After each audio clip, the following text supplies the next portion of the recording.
ध्यान की सारी प्रक्रियाएं आपको वर्तमान में लाने के लिए बनी होती हैं। अक्सर लोग ध्यान करने से पहले ये जानना चाहते हैं कि ध्यान करने से उन्हें क्या हासिल होगा, मतलब कि ध्यान का परिणाम क्या होता है। ये गौर करने की बात है कि ये सवाल जो उसके मन में उठ रहा है, ये भविष्य की चिंता का ही रूप है। क्योंकि ध्यान तो अभी करना होता है, लेकिन उसका परिणाम हमेशा भविष्य में मिलता है। और इसी तरह हमारा मन कहीं ना कहीं भविष्य या अतीत की चिंताओं में घिरा रहता है, और ध्यान हमारे मन और मस्तिष्क को भविष्य और अतीत से खींचकर वर्तमान में लेकर आता है।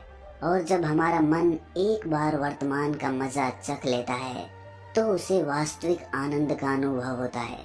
एक इंसान की पूरी जिंदगी अगर दो शब्दों में समाहित की जाए तो दो शब्द होंगे, सुख और दुख। ये सुख और दुख मिलकर एक ऐसा चक्र बनाते हैं, एक ऐसा गोला, एक ऐसा पहिया बनाते हैं कि इंसान जिंदगी भर उस पहिए में गोल गोल घूमता रहता है। और उस गोले में चलते चलते कभी वो दुख को पार करके सुख में पहुंच जाता है, लेकिन उसे उस वक्त ये नहीं पता होता कि ये सुख का गोला भी घूमकर फिर से दुख में लेकर आएगा, और इसी चक्र में फंसकर आदमी का पूरा जीवन निकल जाता है। लेकिन अगर आप एक बार इस चक्र को समझ लेते हैं कि सुख और दुख दोनों एक ही गोले के दो सिरे हैं, चाहे हम सुख से शुरुआत करें या फिर दुख से, आखिरकार हम दूसरे कोने पे ही पहुंचेंगे।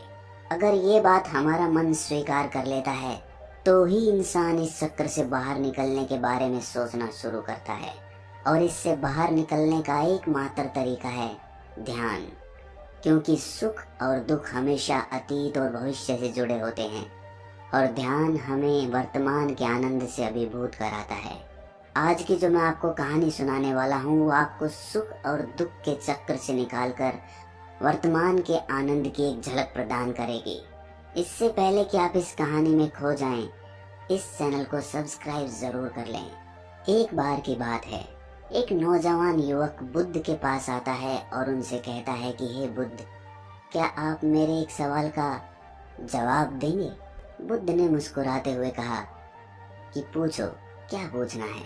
इसके बाद उस युवक ने कहा कि हे बुद्ध, मेरी उम्र अभी बहुत ज्यादा नहीं है, लेकिन मैं बहुत परेशान रहता हूँ, बहुत दुखी रहता हूँ। मैं आपसे ये जानना चाहता हूँ कि मेरे जीवन में अभी से इतने दुख हैं, तो मेरी जिंदगी तो अभी बहुत बाकी है। क्या मेरे जीवन में दुख बढ़ते ही रहेंगे? क्या इन दुखों से छुटकारा पाने का कोई रास्ता नहीं है?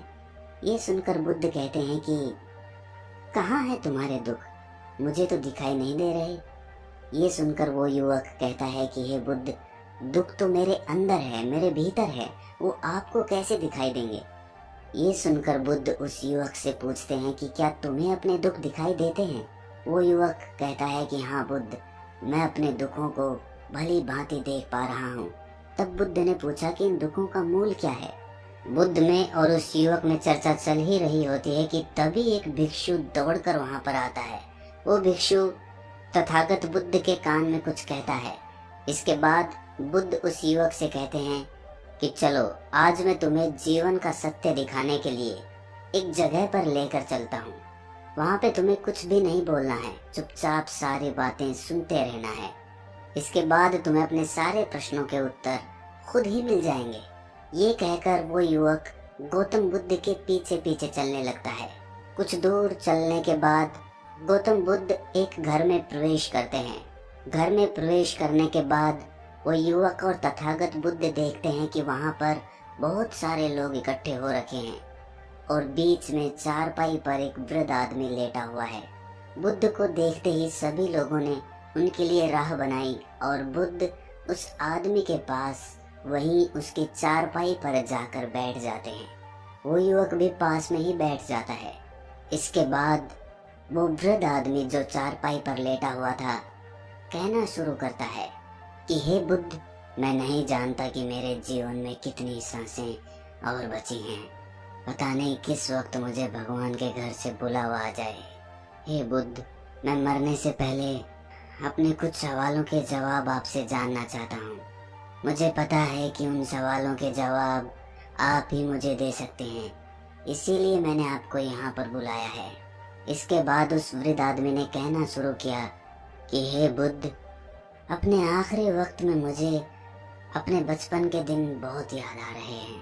मैं अपने बचपन के दिनों को याद करता हूँ और सोचता हूँ कि वो भी क्या दिन थे। ना कुछ पाने की फिक्र, ना कुछ खोने का गम। बचपन के उन दिनों को याद करके मेरी आंखों में आंसू आ जाते हैं। मुझे लगता है कि कितनी आजादी थी उस समय। मेरा मन कितना खुला हुआ था। मन में कुछ भी पाने की इच्छा नहीं थी। जिस भी खेल में लग जाते थे उसी खेल में पूरे दिन लगे रहते थे। लेकिन कुछ समय बाद जैसे जैसे मैं बड़ा होने लगा, वैसे वैसे लोग मुझे जिंदगी की दौड़ में आगे निकलने के लिए कहने लगे। मेरे पिता अक्सर मुझसे कहा करते थे कि तुम पढ़ाई में अपने भाई जैसे क्यों नहीं हो, तुम दूसरे लोगों से पीछे क्यों रहते हो। ये सब सुन सुनकर मेरा मन बहुत बेचैन रहने लगा। लोग मुझे बहुत ताने देते थे क्योंकि ना तो मैं खेल में अच्छा था और ना ही पढ़ाई में अच्छा था। सब लोग मुझे किसी और की तरह बनने के लिए कहते थे और उनके तानों से तंग आकर मैंने जीवन में कुछ हासिल करने का निश्चय किया।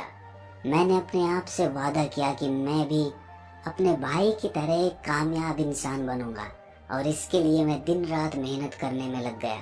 शुरुआत में बहुत मुश्किलें आईं, बहुत निराशा हाथ लगी, लेकिन मैंने हार नहीं मानी और मैंने खुद अपना व्यापार खड़ा कर लिया।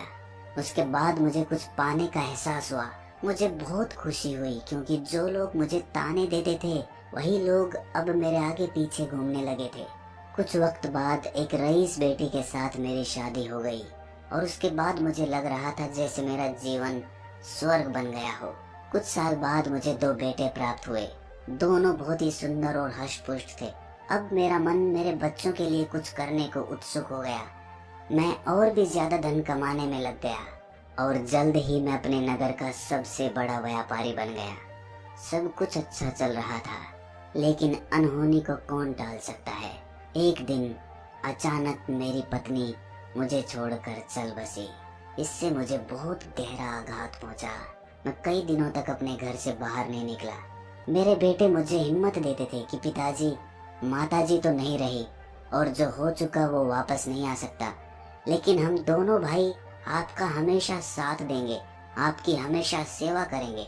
आपको किसी बात की कोई चिंता करने की आवश्यकता नहीं है। और धीरे धीरे मैंने भी अपने मन को समझा लिया कि अब तो मुझे अपनी प्रिय पत्नी के बिना ही जीना पड़ेगा। इसीलिए मैंने अपना मन अपने बेटों के साथ जोड़ लिया।